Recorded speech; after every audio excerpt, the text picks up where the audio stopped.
Hello and welcome to B2B Revenue Leaders. I'm your host, Dustin. This podcast is brought to you by Testimonial Hero. So social proof is usually kind of sketchy and gamified, or it's boring and used at the end of the funnel. Testimonial Hero creates authentic, engaging customer video content for you to use at all stages of the buyer's journey. On this episode, I'm joined by Corrina Owens, who is the Chief Brand Evangelist at Purple Cork. And we dive deep on all things ABM, from tiering accounts to aligning sales and marketing to why you don't need to get hung up on tech. This one is packed full of info and ideas all about ABM. Hey, Corrina, welcome to the show. Hey, Dustin, thanks so much for having me on. I appreciate you. Yeah, appreciate you joining. We're going to be talking about all things ABM. But first, I want to ask maybe the opposite of that, because I think there's a bit of confusion with what is and isn't ABM. It's, one of those kind of buzzwordy terms for people who don't actually know a lot about it. So what isn't ABM? Like, what are some common misconceptions there? I love that you asked that question because even still, it's been around for decades, right? The concept, the principle of what account-based marketing should be, but it's still so misunderstood. I love to start off with, it's not a silver bullet to solve all your pipeline problems, right?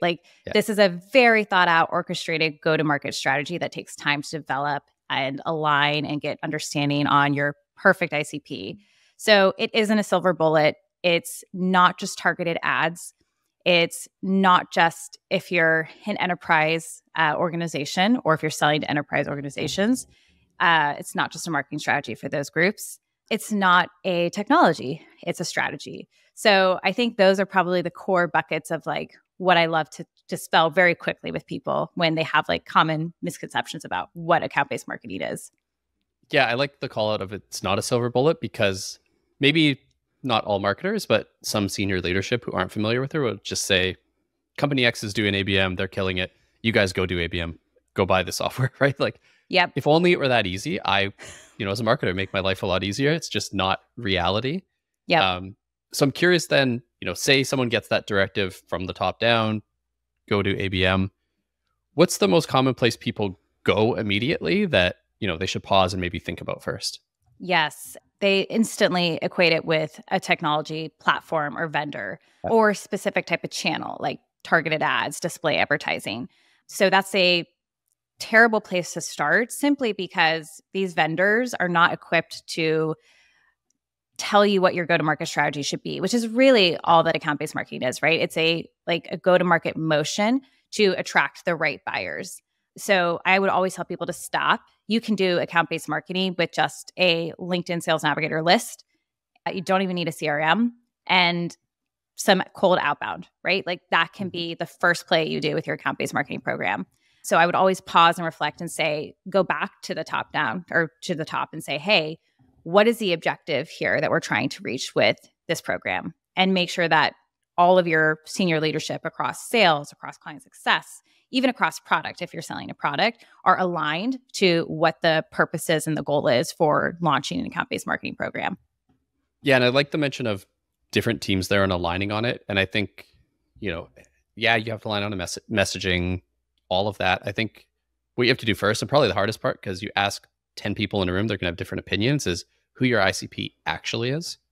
If you ask sales, they're going to give a different response to marketing versus the CEO who will say, everyone, we can sell to everyone is the common response there. So is that where you start? And if so, how do you actually, effectively define and understand your ICP so you actually do account-based marketing? Well, that's what makes account-based marketing so well suited for, I know it gets pigeonholed as an enterprise strategy, but it's so well suited for startups because, to your point, so many startups don't really have a basis of who is our best fit customer? What is our, target demographic? What is our best vertical?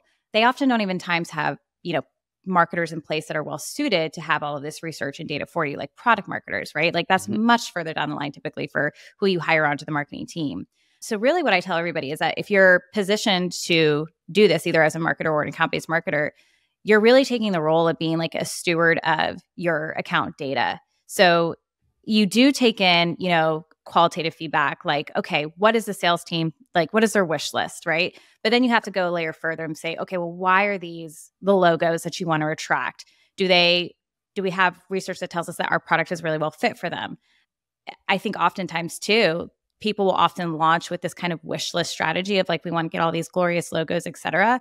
And then they'll actually find that their programs actually dispel that the product is really best suited for the market, because they get so much feedback once they start to push a very specific verticalized or client account messaging out. They're getting feedback back. So I would say that it's really important that you have a seat at the table to engage with your current customers at your company, but also who are the ideal that you're trying to attract from a net new logo perspective as well, and start to gather all of that feedback from the market. But you also have a ton of information already at your fingertips too, which is why nobody needs to jump into getting a large tech stack ABM platform. You have so much data already, like first party intent data. What are people doing on your site? How are they interacting with your content? What are they saying across you about different channels and different platforms? How, just interviewing your customers and getting that feedback. So there's so much data that's right at your fingertips. And I think that oftentimes as marketers, we don't make sure that we have a seat enough at the table to gather that feedback and that data and then talk about it, so that we can really help the company make a more well-informed decision. And that's really what these executives are entrusting us to do. They just may not have the wherewithal to specifically say, hey, I need you to actually validate this for us before you go out and do it.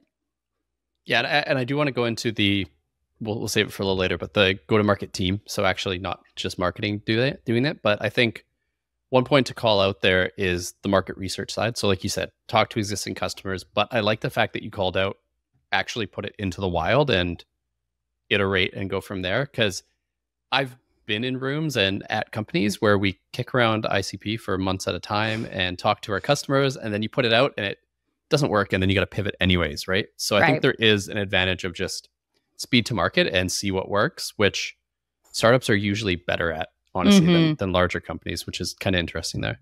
Yeah, 100%. It really dispels the notion that you're not ready for ABM until you are at the enterprise level or you're selling to the enterprise base. But yeah, I do say that it's my big don't, for anybody that's going to launch an ABM program. Don't wait. Use what you already have, because of course every company already has some positioning, some messaging, and some content. Test that with the accounts that you're hoping to target, and then just refine from there. But don't spin your wheels spinning up a bunch of new content that may not resonate and may not land. Wait and see what already is working with those accounts, and then iterate from there. Yeah, and I one of the things you mentioned too was, the easy way to test it, let's say without a CRM, is sales nav and some outbound emails or LinkedIn DMs, or, pick your poison there. But those are traditionally sales plays, right? Like it's an SDR AE doing that. ABM is account-based marketing. So I think there's a misconception there, which probably ties into let's run a bunch of targeted LinkedIn ads and maybe some programmatic ads. So when you're at a company, you're thinking about how to build this out. You said marketing have a seat at the table. Any suggestions there on how to work with sales and kind of combine the two? Because outbound emails are great. Combining that with, marketing touch points and plays, even better. So how do you think through that? Yeah, I mean, it's critical. It's really going to be it's going to make or break the success of these initiatives. So I always advise people to get with those different leaders that I mentioned earlier, predominantly the sales leaders, so inbound, outbound, and say, hey, these are the accounts that we agreed to, right? So you already have that alignment. This is the campaign that we're going to do, that marketing is going to do. These are all the collaterals, materials, and training and enablement that we're going to do with your team to ensure that once those leads start to trickle in, that they're best prepared to speak to said outbound email that marketing created for them, or said targeted ad they created for them. But there's also an expectation that I agree to with those leaders, which is we agree that this is going to have, extra bandwidth from my team or me, extra budget spend, et cetera. We agreed as a business that this is a key objective of ours to target these accounts. So I expect that when these leads do start to trickle in, or when we do see data that these accounts are surging in activity with us, that the sales team is actually on the hook for a stronger lead time follow-up, or they're more accountable for having touch points of their own. So it's a cohesive effort between marketing and sales. It's not really much of a handoff, but it's really more of a cohesive go-to-market way for all of us to be targeting the same people with the same messaging and ensuring that this doesn't fall through the cracks. So I call those service level agreements, and they're signed on by all department heads at the start of the year or whenever you launch your program, to ensure that everybody is accountable. And it really eliminates the blame game here of oh, that didn't convert because I was a shit marketing lead, sorry. Or that didn't, big fan of the curse words over here. But, it eliminates that because you guys have all agreed, and you can get to that agreement if you actively bring in those departments and those individuals at the start. and not, once you've launched a program. So we always bring in people from the beginning to make sure we're aligned on who those accounts are, make sure that we're aligned on like, what is our goal here? And then make sure that we're all aligned on who's responsible for what. Yeah, I think the expectation part is key. So I came up through sales, worked in marketing for 8 years or so. And now I'm doing both for the first time, which is kind of cool. And I look back at how difficult that alignment piece was because sales has a monthly quota, right? So they will see an ABM play of, cool, how is this going to get me to my quota next month? And because it's a targeted list, they're not all in market. It has to by default be a longer term play, which that can be tough to get across as well. And then you have sales saying, give me more MQLs. And you say, that's not what this is about. And, right. We've all been there, right? So I know there's no solution on how to handle that other than get them in the room, but any other advice or thoughts on that one? I would say that, in many organizations, not every sales leader or sales individual had an ABM account. And that really distinguished too, like who gets it and why. I think too, what that also does is it allows for like a little bit of like show and tell a bit. So that other, individuals that are in their peer group can see, oh, this is actually what it looks like to partner with marketing on a deeper level on an account-based market strategy. It's actually really beneficial to, my deal and my book of business. I'm seeing that, oh, this sales leader is showing me that this specific account, because of that cohesive effort, they were able to decrease the time, like between stages. They actually booked more business. So it shouldn't just be, I don't know, all accounts are created equal. Like it should be treated like a very special, to your point, long-term investment here.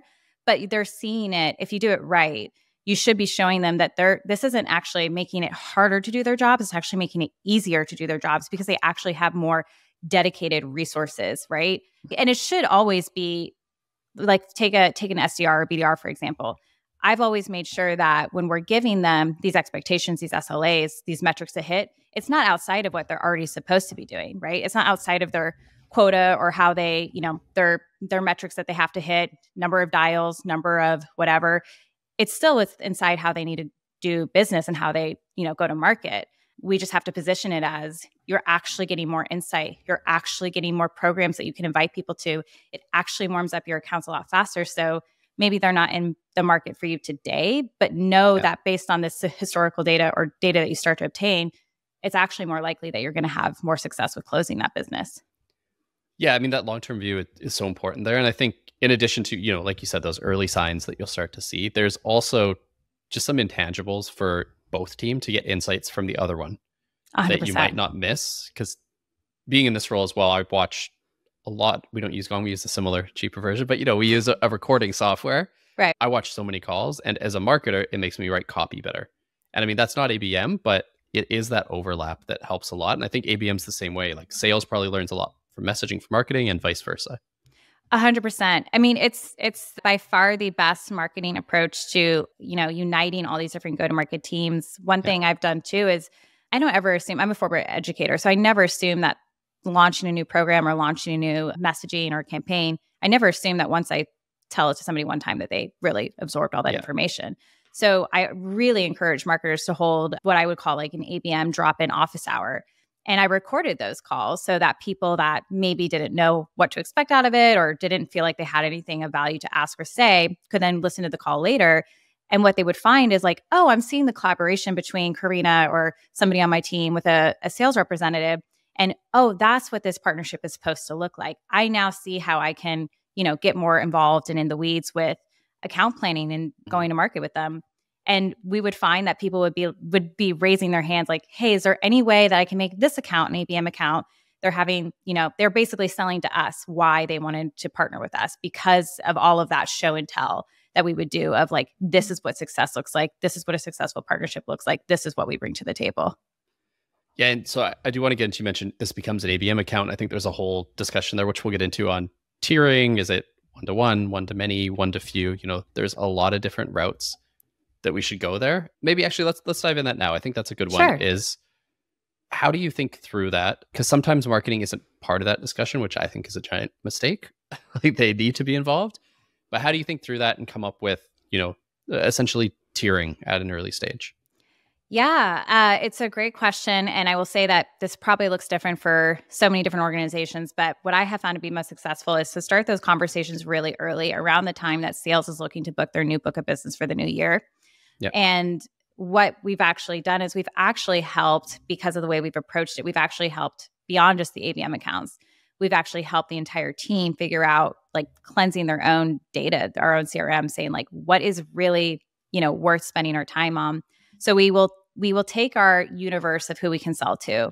We'll then add in a lot of different elements to help us kind of classify, if it makes the list or not. And that will be anecdotal data from the team on why.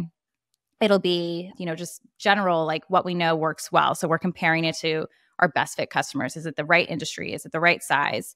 We'll take historical data into account too. So have we seen that accounts that look like this account have successfully closed with, X positioning, X product, what have you? And then we also look at a couple of other elements. I'm a huge fan of former users.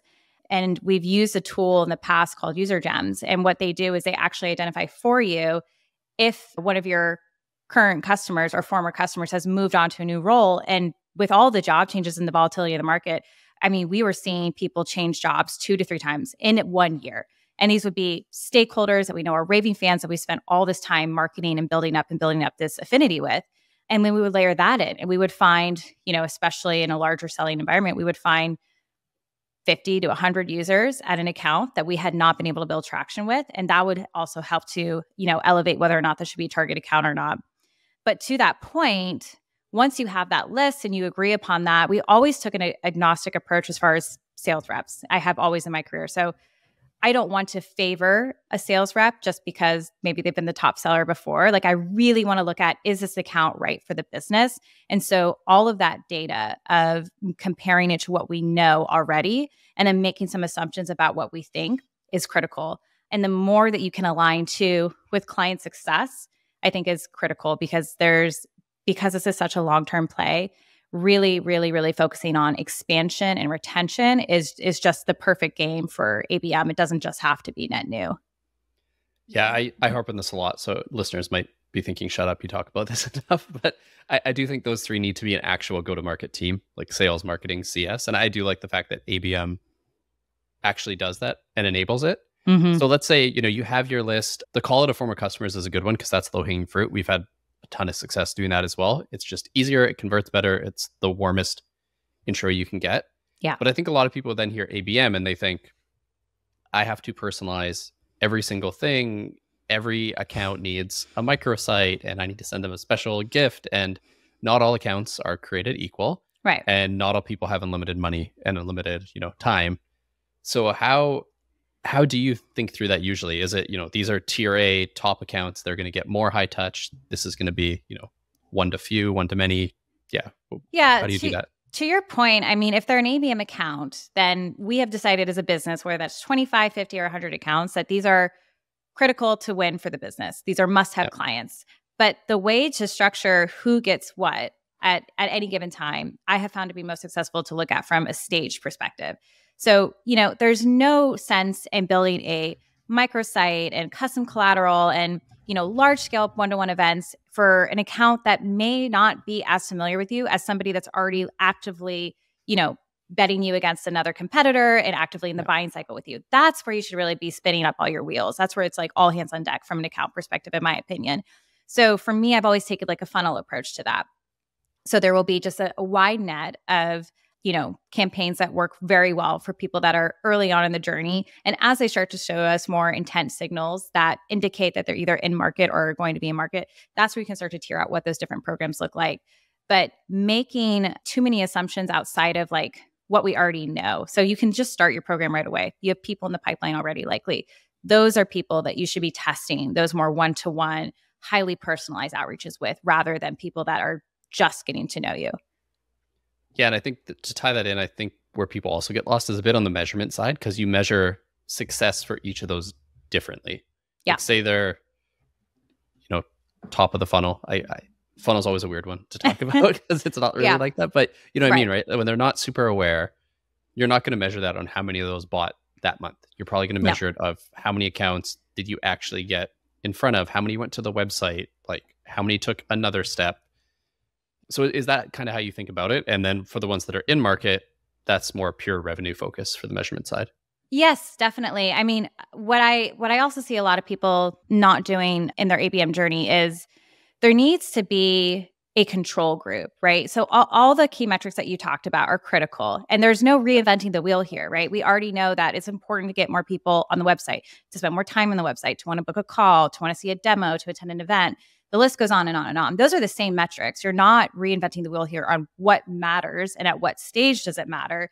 But what you should be doing is you should, at the start of it, just like you created a target account list, you should create a control target account list as well. And what I mean by that is that these are accounts that did not make it on the final selection to be an ABM account, but they look a heck of a lot like them. So maybe they're in the same industry. Maybe they have the same size of employees. Maybe they would be, the same size for book of business. But for whatever reason, they didn't make it onto the list. Those are the ways you can compare. And so what we would always find is every month, we would be able to say for those people that are earlier in the buying cycle, okay, more of those accounts, they spent more time on the site than the control group. So, okay, we're doing a good job, right? That's a good sign, early sign of success. As you go later, more ABM accounts are moving faster through the sales cycle than the control group. So that's your comparison of, is this really working? Is this strategy or these programs or these campaigns really working? Because otherwise, you might have some people that say, well, no, duh, of course we got that client. Like, that sales rep is amazing, or we're a perfect fit for them, or the CEO knows him from college. Like, you're trying to eliminate any bias about why, right? Because inherently, if they are the right fit account for you, they should have made it onto your list, but you need to show that it's actually what we're doing here with these ABM strategies and programs that are moving it. And the best way to do that is with a control list. Yeah, that's a great way to keep yourself in check too, because, pick random win rate number, like 28%. You could think that's great. It's all because of this awesome ABM work. And then you do the control group and it's 20% across the board. Kind of 100%. Discouraging, but I'm sure you've seen that, right? And then you have to pivot and change the strategy and go from there.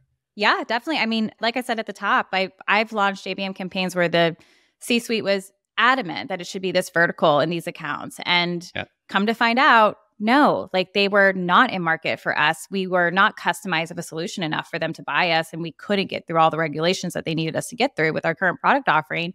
So we invalidate it. And it wasn't a great metric to share, but it is a good metric to show that you are on top of your game and you're constantly evaluating. And that's incredibly important to your point as well. Yeah. And one last point I want to touch on is the in-market side, right? Because that can be difficult to measure. And we mentioned tech before, right? There are a million different intent sources of, in my opinion, varying validity and truth. So it can be hard to trust. Like first-party data, that's a pretty good indicator. If a company keeps going to your pricing and product page, they're probably in market.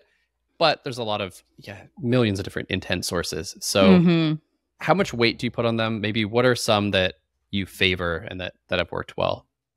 Yeah, I mean, I'm actually advising a tech company right now where they're about to launch an entirely new intent program, and they're talking to me because they know that that's what I'm in and out of all day, every day, are all these different intent signals. And it's unfortunate because a lot of these tech vendors, they end up having like a secret sauce, right? For like, a 6QA or whatever you want to call it. That's with 6 cents, right? But you don't know why. You don't know why for sure it's telling you that this account is in market, because it's all behind a black box and it's just what this vendor is telling you. So I'm skeptical of that as well, because I know my sales team is going to be skeptical of that. And they're ultimately the ones that need to be bought into this because they're going to be putting in a ton of legwork as well. So to our earlier point, I think that the more information you can get directly from the source is the best. People are still underutilizing, even people that don't have ABM programs, they're still underutilizing their first party intent signals.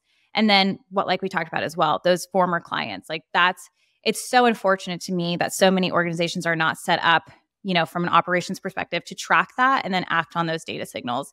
I think that's the even more critical thing, is that just not enough people, we have so much data, but that means that people aren't spending the time to look at that data. What is it, understand it, and then act on it. So I would really, to your point, focus on, as a business, like what do we believe is most important to us and indicative to us that somebody's actually in market or deserves this type of outreach, and agree upon that on the front end to eliminate any confusion down the line. Because the last thing you want to do too is launch this really robust program, assume that everybody understands what these intent signals mean, and then assume that they're actually acting on it. Yeah, I'm glad I'm not the only skeptical one, because I feel that way. And sometimes I'm like, yeah, maybe it's just like the marketer brain thinking, yeah, I know how this works.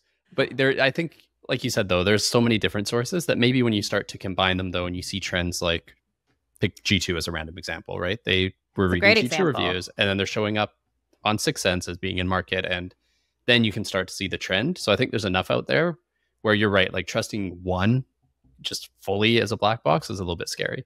100%. Yeah. I mean, and for anybody evaluating those vendors, make sure that you have them, because what they can do is they can set it up to where the language and the way that intent is presented, either in your CRM or in the solution that you bought, make sure that they set it up to where the language is just easy to understand for the marketers too, right? Because we sometimes can't even communicate to our team like, I'm not sure what that is actually. So make sure you understand and make sure it's in your language and the way you guys speak internally, because that's really the only way it's going to get acted upon.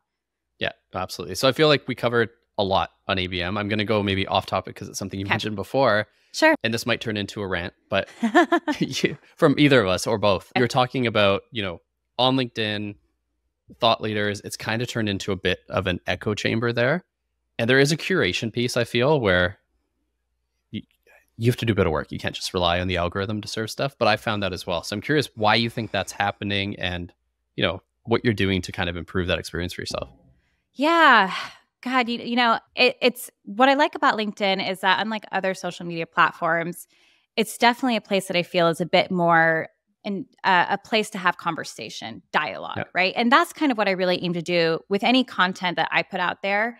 I don't want to just pitch at you or just regurgitate information you've already heard from 50 other, LinkedIn influencers. I want it to be inviting conversation and dialogue. And LinkedIn is really well suited to do that. But I do think that we've lately just gotten into a habit where we're all trying to manufacture or beat the algorithm because it's just constantly in flux and constantly changing. And so we all end up kind of talking about the same thing that we think is trending or is the same point of view that people are loving and think is like, this makes you an incredible thought leader. And we've gotten away from like what the real purpose should be, which is it's a networking platform. And what I do to try and, because to your point too, it's really hard to find new people. I'm constantly having to seek out on my own. It's not really kind of shared back with me on new people to follow or new people to engage with. And so I'm taking the effort to seek it out. And it's a manual effort and it's tedious, but it helps to break up the noise a little bit. And then I try and highlight them. So I try to highlight them either on my LinkedIn posts or, on a podcast, because I like many people just end up seeing the same people over and over again. And we're not having dialogue with them. We're kind of just regurgitating what they're saying. Yeah. No, totally. And there's a lot of hidden gems out there. We'll all go on and it's this brilliant post that should have a lot of traction and has 3 likes and 1 comment. I feel like LinkedIn, come on, get it together, serve this up instead. I know. But I mean, it is what it is. And that's, I manage the sales and marketing team here, and we've talked about specifically on the sales side where to learn from. And LinkedIn can be a great place. It can also be the worst place to learn sales advice from. Oh, I would love your take on that. Well, I think some influencers haven't done the thing. So Fair. The advice is generic and not applicable. Whereas some people who have done the thing have phenomenal advice that you can just take and plug into your day to day. And if you haven't been selling for a while or you don't have that curated, you might just take the wrong advice and run with it is kind of my concern there. What makes you, like, just to put it back on you, but what makes you, when you're looking at these posts and engaging with them or not engaging, like, what are you doing to suss out whether something is like, this person actually has this experience, they actually know what they talk about? Like, how do you suss that out?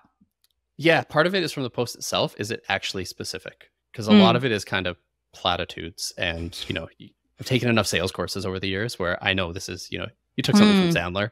But if it's a specific, I was in this situation, here's what I did, here's why.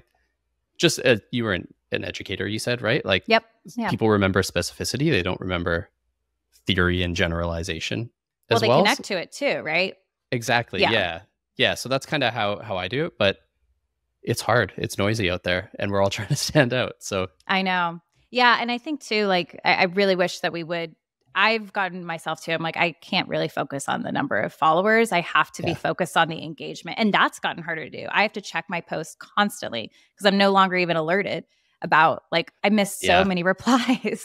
And that to me is like, well, that's actually what makes, my time and engagement on the site worthwhile is when I'm actually engaging with people. Yeah, 100%. I feel like we're going to make clips out of this. We should cut the last one, just send it to LinkedIn. So the development team, be like, here you go. Yeah. That's I could go on about LinkedIn rants forever. Forever. Well, I'm glad we ended on a rant. Let's switch to a more positive note for both of us, though. We talked a lot about ABM. I know you talked about that and a lot of other stuff on LinkedIn, events, other places. So people do want to connect, follow along with you, engage. Where should they go? Yes, please go to LinkedIn. I'm on there all the time. I can post almost every day, and I actively engage in my DM all the time. So always happy to connect. Also, I have a podcast with my co-host, Taylor Young. Our whole goal of the podcast is to bring on people you haven't heard from. So it's a great way to also curate your LinkedIn feed is to check out our podcast, which is direct. And if you have a story that you want to share, we're always looking to highlight, unheard of go-to-market heroes where we actually get in the weeds and talk about how they make campaigns happen and really bring these strategies to life. Nice. No, that sounds good. It goes back to the specific focusing on actual things you can take and learn. So exactly. We'll include those links for our listeners. And Corrina, thanks so much for joining me. Thanks, Dustin. Appreciate you so much. Thanks for listening to this episode. My key takeaway is that ABM isn't exclusive to enterprise. I mean, those two we usually think about together, but being able to use ABM to test and iterate your ICP and your messaging, it's something that's perfectly suited for startups that have that flexibility to actually pivot. So I know ABM sounds intimidating and we think expensive tech and a high ACV is required, but it can be a lot simpler than that, and you can start small and grow from there and test your assumptions. If you enjoyed this episode, go ahead and hit follow, and I'll be back next week with a new episode.